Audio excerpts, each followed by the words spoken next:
তিন দিন ধরে মনটা খুব খারাপ, তাই ভিডিও দেওয়ার মতো কোনো ইচ্ছে ছিল না। তারপর অনেক দিন হয়ে গেল ভিডিও দেই না, তাই ভাবতেছি যে আজকে ভিডিওটা দেই, যেহেতু বেশি লেট হলে আবার সমস্যা হয়ে যায় চ্যানেলের। হ্যালো বন্ধুরা, আসসালামু আলাইকুম। লামিজ ডিমে তোমাদের সবাইকে স্বাগতম। দূর দূরান্ত থেকে যারা আমার ভিডিওটা দেখতেছো সবাইকে জানাই অসংখ্য ধন্যবাদ।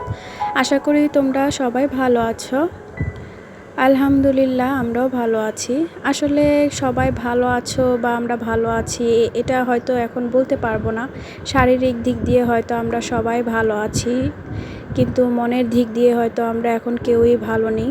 আমাদের দেশে যে একটা পরিস্থিতি হয়ে গেল, মানে একটা কি দুর্ঘটনা ঘটে গেল, এটা দুর্ঘটনা নাকি কি বলবো বুঝতে পারতেছি না। আসলে এতগুলো বাচ্চার প্রাণ গেল, কাউকে সান্ত্বনা দেওয়ার মতো ভাষা নেই। যখনই ফেসবুকে ঢুকছি বা ইউটিউবে আসতেছি, এই খবর দেখে আরও মনটা বেশি খারাপ হয়ে যায়। আসলে এগুলো কাউকে বলার বা বুঝিয়ে বলার মতো হয় না। একটা শোকের মতো একটা সারা বাংলাদেশের মানুষের মধ্যে এখন বিরাজ করছে।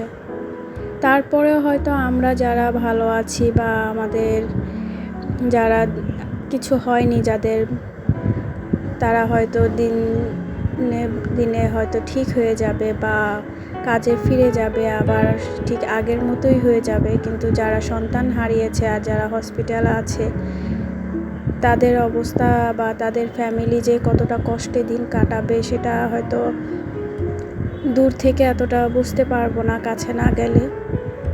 যাই হোক, তারপরেও জান্নাতের পাখিগুলো আল্লাহ যাতে জান্নাতের সর্বোচ্চ স্তরে রাখে। আর যারা এখনও হসপিটালে আছে, আল্লাহ যাতে এই পাখিগুলোকে তাড়াতাড়ি সুস্থ করে দেয়। আসলে বুকটা ফেটে কান্না আসে যখন এই নিউজগুলো দেখি।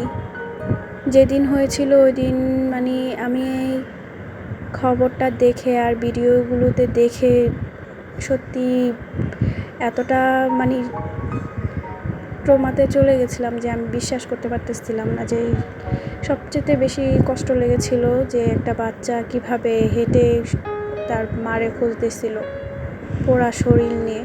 ওই জিনিসটা দেখে আমার 2 দিন পর্যন্ত আমি খাওয়া দাওয়া আমার প্রায় অফ হয়ে গেছিলো, এরকম একটা অবস্থা। যাই হোক, তারপরেও দেখো আমি কতদিন 2-3 দিন ধরে ভিডিও করতে পারি না এসব কারণে। আজকে না ভিডিওটা না দিলে হয়তো চ্যানেলটা একবারে ডাউন হয়ে যাবে, তাই ভাবলাম যে ভিডিওটা আজকে ছাড়ি। এগুলো দেখার পর হয়তো সুস্থ মানুষও অসুস্থ হয়ে গেছে, তাদের কাজকর্ম হয়তো ওরকম ঠিকভাবে করতে পারছে না, এটাই স্বাভাবিক।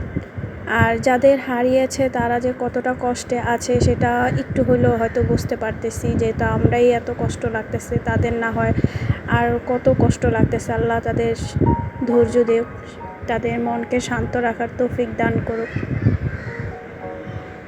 আজকের ডিজাইন সম্পর্কে বা শিলি সম্পর্কে অতটা কিছুই বলতেছি না, দেখতেই পাচ্ছ ব্যাক স্টিচ দিয়ে ডিজাইনটা করতেছি।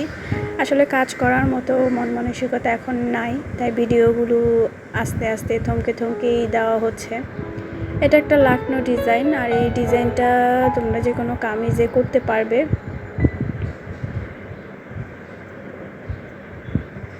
আমি 1-2টা কালারের সুতা এখানে ব্যবহার করব। আস্তে আস্তে দেখো সেলাই করতেছি। আসলে ভয়েস দেওয়ার মতো কোনো এখন আসলে মনটা ওরকম ভালো নেই, তাই ভয়েসগুলো ওরকমভাবেও দিতে পারতেছি না।